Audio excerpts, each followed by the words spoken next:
Graça e paz, irmãos. Eu vim dividir algo com vocês que Deus falou no meu coração e ainda tá aqui, sabe, latente, né? Tá gritando. Eu estava aqui mexendo com meus afazeres do dia a dia e Deus começou a trazer e começou a vir muito forte no meu coração e Deus, sabe, colocou muito forte para que eu dividisse isso com vocês. Irmãos, em março de 2020, no dia 19, foi dado o decreto do toque de recolher, né, a quarentena, né, do Covid-19. A gente se iniciava essa pandemia, que ainda estamos passando por ela, vivendo, né? Mas graças a Deus, Deus já tem dado sabedoria para o homem, então assim, já tem se feito muito, né? Enfim. No dia 19, eu, como acredito que muitas pessoas, eu tomei um choque. Eu falei assim, bom, o mundo acabou, preparei minhas provisões, tranquei o meu portão e fiz igual aquela viúva, comeremos e morreremos, né? Eu achava que estava tudo perdido, porque eu, como muitos, nunca passou por uma pandemia, né? E a gente sempre ouve falar lá na África, lá, e nunca aqui, da forma que nós vivemos. Conheço muitas pessoas que perderam entes queridos, familiares, amigos. E daí Deus, ele mexeu com a minha estrutura no meio de tudo isso. No dia 19 eu tranquei a minha casa, no dia 20, no sábado, era 7 horas da noite, eu recebi a notícia que meu filho estava dentro de um hospital, pois ele havia sofrido um acidente de moto. Ele veio buscar a moto dele, porque na época ele estava em Rio Claro, então ele ia levar a moto para lá e trazer a família dele para cá, que é a minha nora, meus 2 netos, para eles ficarem aqui durante os 14 dias da quarentena, porque nós acreditávamos que seria só isso, né, irmãos? E no meio dessa ida, não sabemos o que aconteceu e meu filho foi encontrado caído numa rotatória de uma rodovia. E eu vou resumir, porque depois eu tive contato com o socorrista e ele disse que ele foi para reconhecer um corpo. Então meu milagre já começa aí. E quando eu recebi a notícia, nós fomos daqui para Cordeirópolis e eu orei tudo o que eu podia orar, irmãos, até eu não poder mais. E eu falava, Deus, me traga palavras que eu não sei mais o que pedir para o Senhor. Aí cheguei em Cordeirópolis, meu filho estava deitado. Eu não consegui ver meu filho, mas uma mocinha maravilhosa da recepção do hospital falou para mim, vai pelos fundos, porque a emergência é lá e você vai ver teu filho. E ele estava esperando a transferência para São Carlos, porque lá eles não tinham recursos, para Rio Claro, porque lá onde ele estava não tinha recursos para o meu filho. Irmãos, eu entrei na parte de trás. Quando eu olhei a portinha entreaberta, eu vi alguns médicos em cima do meu filho e estava eu com a Sil e a minha filha caçula, e na hora que eu vi aquele monitor que estava fazendo assim, fazia assim. Findou a vida do meu filho ali. E eu, num lapso porque não dá para explicar o que eu estava passando naquele momento. Meu filho primogênito estava perdendo a vida, eu grudei assim, joguei ela na porta para poder ela ver o que estava acontecendo, como se aquilo fosse resolver alguma coisa. E eu corri atrás da ambulância, que já estava esperando ele para ser transportado, e naquela altura já não seria mais. E tinha um gramadinho, eu ajoelhei atrás daquela ambulância e eu clamei a Deus. E eu escutei claramente a voz de Deus, do Espírito Santo, me dizer, peça. Irmãos, eu não pensei, eu já pedi. Deus, assim como o Senhor tirou Lázaro da sepultura, tira meu filho. Irmãos, eu não sei quanto tempo eu fiquei ali pedindo para Deus, e de repente eu falei, Deus, que seja feita a tua vontade, não a minha.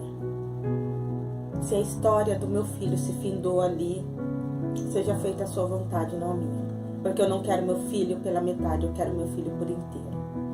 Irmãos, quando eu terminei de falar isso, alguém bateu no meu ombro e falou assim, você vai na ambulância. E eu olhei a minha nora grávida, ela falou assim, eu não posso acompanhar. Irmãos, eu acompanhei meu filho até no transporte. E eu fiquei sabendo que meu filho, nesse acidente, ele voou mais de 10 metros da moto, ele foi lançado, ele foi dado como morto. Eu vi ele parar, quer dizer, quando foram para poder ver o corpo dele, viram que ele estava com vida, levaram ele para o hospital, irmãos. Mas na verdade, essa história, essa base de história, eu quero trazer para vocês, para mostrar o que Deus fez. E eu passei a clamar a Deus. E daí, naquele dia, naquela hora, eu não pedi mais. Eu comecei a agradecer. Eu comecei a agradecer pela vida do meu filho, agradecer pela saúde do meu filho. Foram dias intermináveis. Eu clamava para Deus. Quem já passou por uma enfermidade sabe que não é fácil. É uma luta, não é diária, é de segundos. Eu fiquei dentro do hospital com meu filho no auge da pandemia, quando todo mundo estava fugindo dos hospitais, eu estava lá dentro. Eu fiquei, quando ele saiu da UTI, foi pro quarto, eu fiquei no quarto com ele. E eu sempre falei, e a partir daí eu comecei a orar diferente para Deus. Eu comecei a falar diferente com o Espírito Santo. E eu peço, mas eu já começo a agradecer. E naquela altura do campeonato eu chorava, Deus me deu. Eu falei, Deus, o Senhor tem promessa para minha vida? O Senhor tem promessa para a vida do meu filho? Eu não sei. Mas foi o Senhor que me deu ele, o Senhor me emprestou ele para ser meu filho nessa terra. E o desejo de uma mãe, o desejo de um pai, o desejo de um filho é ter o ente querido ali do seu lado. Irmãos, meu filho hoje faz, acho que 2 anos já, 3 vai fazer agora, que tudo isso aconteceu. Ele está cuidando da família dele, ele está cuidando da vida dele, do serviço dele. E hoje Deus colocou no meu coração, né? Porque qual é o propósito dessa vida se não ser adorar a Deus? Eu poderia dizer para você assim, olha, meu filho hoje virou um pastor, meu filho hoje virou um pregador, meu filho hoje virou um missionário. Irmãos, ele não virou nada disso. Só que ele prega amor. Aonde ele está, ele fala para as pessoas, não, você tem que amar. Irmãos, ele fala do amor no serviço, ele fala de amor no futebol, ele fala de amor com a família. Ele não tem medo de falar sobre o amor. E qual é o mandamento de Jesus? Não é o amor? E agora eu aqui mexendo com minhas coisas e Deus me trouxe a lembrança de tudo isso. E eu sempre, enfatizei que assim como Jesus abriu a sepultura de Lázaro, Deus abriu a sepultura do meu filho. Irmãos, Deus, ele age de uma forma sobrenatural. E Deus mostrou bem claro para mim que, filha minha, assim como eu levantei o filho da viúva de Naim, eu levantei o teu filho. Irmãos, ai, Deus maravilhoso, Deus está difícil para conter. Quem é a viúva hoje de Naim? Eu fui a viúva de Naim. E Jesus olhou para mim. Jesus olhou para mim e falou assim: levanta. Levanta. Irmãos, meu filho levantou. Então eu quero perguntar hoje. Eu vim aqui para dividir com vocês, mas deixar a mesma pergunta que eu recebi. Qual é a dificuldade que você está passando hoje? Quem hoje é a filha de Naim?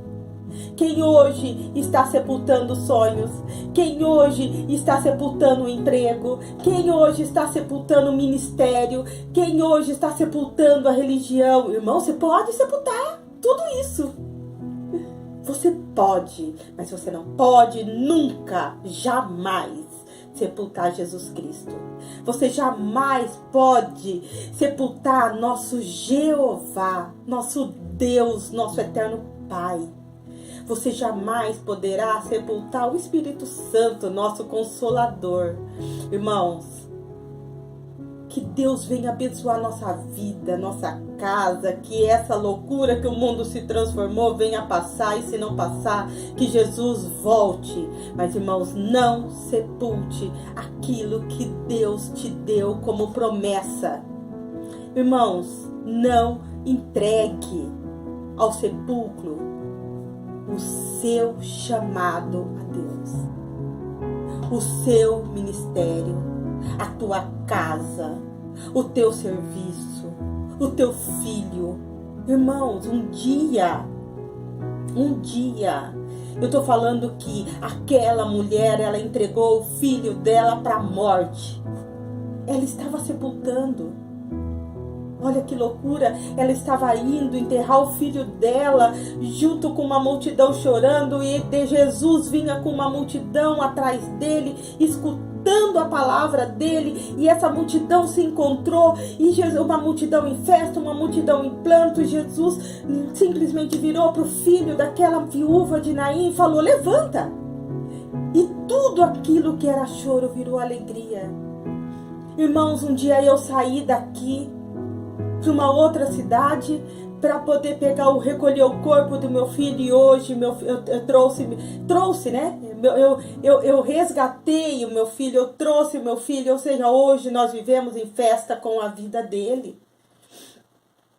Irmãos, o que? Eu insisto, porque é o que Deus está latejando na minha mente. O que você está enterrando hoje? Hein? O que você está cortejando, né? Levando como um cortejo para a derradeira morada. Entregue para Deus. Chame o seu Consolador Espírito Santo para mais perto de ti. Entregue na mão dele o que está morto.